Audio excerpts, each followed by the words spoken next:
इसलिए ज़रूरी है कि आप जो है खुद ही टाइम का इस्तेमाल करें ताकि सुनने वाले को जो है वजाहत हो जाए कि जो आप कहना चाहते हैं। अच्छा जी, actions completed in the same day. अब एक बात मैं बहुत अहम बताना चाहूँगा आप लोगों को, वो ये है कि आमतौर पे स्टूडेंट्स ये समझते हैं कि जी पास्ट सिंपल जो है वो उन एक्शंस के लिए इस्तेमाल होता है जो कल हुए थे या परसों हुए, गुजरी हुई कल या गुजरी हुई परसों, या जो है वो पिछले हफ्ते हुए या पिछले महीने या पिछले साल। ऐसा नहीं है। जहन में रखें कि जो काम आपने 1 घंटे पहले ख़त्म किया या मिसाल के तौर पे आपने जो काम सुबह ख़त्म किया उसके लिए भी आप पास्ट सिंपल टेंस का इस्तेमाल कर सकते हैं।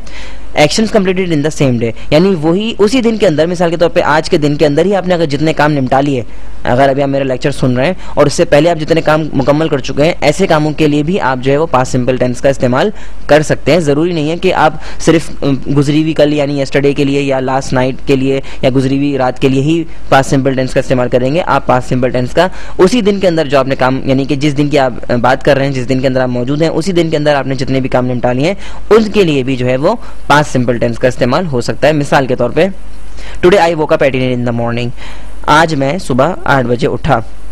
तो ये सुबह 8 बजे में उठा था, इस वक्त तो 8 नहीं बज रहा है, ठीक है, सुबह उठा था, ये काम मुकम्मल हो गया, तो इसके लिए मैंने क्या इस्तेमाल किया, पास्ट सिंपल टेंस। इसी तरीके से I ate 2 eggs in the breakfast today, आज मैंने नाश्ते में 2 अंडे खाए। तो क्या इस वक्त मैं अंडे खा रहा हूँ? नहीं खा रहा ना, ये काम तो मुकम्मल हो चुका है, इसलिए मैंने क्या इस्तेमाल किया, पास्ट सिंपल टेंस इस्तेमाल किया है, ठीक है। लेकिन ये काम मुकम्मल कब हुआ? आज ही खत्म हुआ, ठीक है, आज ही। टुडे का मतलब क्या है? आज। इसी तरीके से I reached school eight 9 today, आज मैं स्कूल 9 बजे पहुंचा।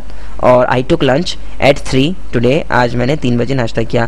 एक बहुत ही अहम बात जो मैं आपको बताना चाहूँगा वो ये है कि बराए मेहरबानी ट्रांसलेशन के मेथड पर अमल मत कीजिएगा कि जी वो जुमले उर्दू के, वो जुमले जो अलिफ पे छोटी ये या बड़ी ये पे ख़त्म होते हैं उनका ताल्लुक जो है वो पास्ट सिंपल टेंस से होता है। इससे ज़्यादा बेतुका तरीका अंग्रेज़ी सीखने का और कोई नहीं है।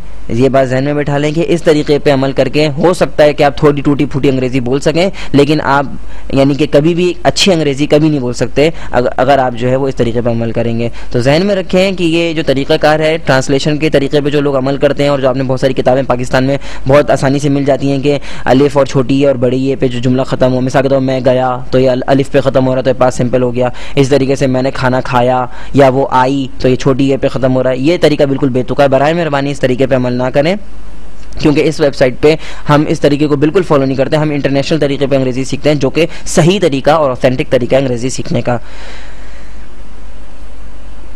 अच्छा जी, अब हम देखते हैं past simple without adverb of time.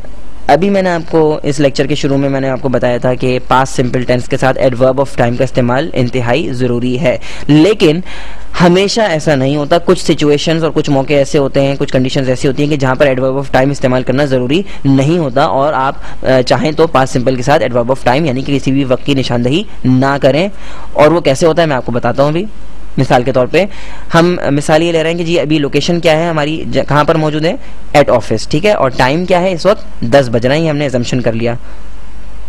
अच्छा जी, एग्जाम्पल नंबर 1 है ए, यू लुक टायर्ड।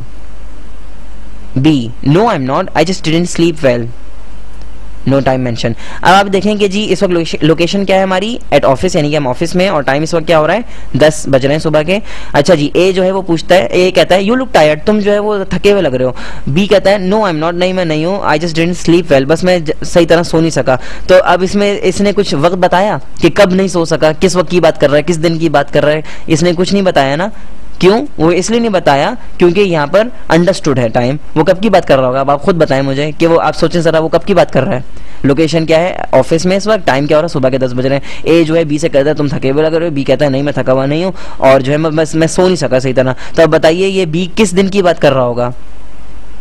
जी बिल्कुल, ये जो है वो गुजरी हुई कल की बात कर रहा है, गुजरी हुई रात की बात कर रहा है, इसलिए इसने लास्ट नाइट या कल रात का लफ्ज इस्तेमाल नहीं किया। यहाँ पर इसने लास्ट नाइट इस्तेमाल नहीं किया क्योंकि ये अंडरस्टूड था।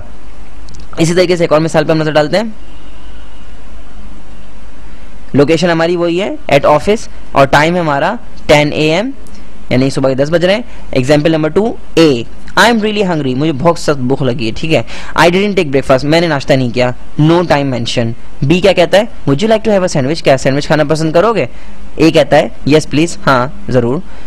तो अब देखें यहाँ पर कि आई एम रियली हंग्री, मुझे जो है बहुत भूख लगी है, ठीक है, आई डिडंट टेक ब्रेकफास्ट। ए कह रहा है कि जी मुझे बहुत भूख लग रही है और मैंने नाश्ता नहीं किया, लेकिन क्या उसने कोई दिन बताया या कोई वक्त उसने बताया कि किस वक्त के नाश्ते की बात कर रहा है, किस दिन की नाश्ते की बात कर रहा है। और बी को देखें, वो भी उससे नहीं पूछ रहा कि तुम किस दिन के नाश्ते की बात कर रहे हो, किस वक्त के नाश्ते की बात कर रहे हो, वो उससे कहता है तुम सैंडविच खाना पसंद करोगे।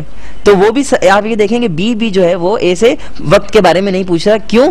क्योंकि उसे पता है कि ये कब के नाश्ते की बात कर रहा है, आज सुबह के नाश्ते की बात कर रहा है, क्योंकि लोकेशन आप देख लें ऑफिस में और सुबह के 10 बज रहे हैं। अगर कोई शख्स आपसे सुबह के 10 बजे ये कहे या मैंने नाश्ता नहीं किया, तो जाहिर सी बात है कि वो उसी दिन के नाश्ते की बात कर रहा है। तो जहन में रखें, बाज़ औक़ात कुछ सिचुएशंस और कुछ कंडीशंस ऐसी होती हैं जहां पे टाइम जो है बताना जरूरी नहीं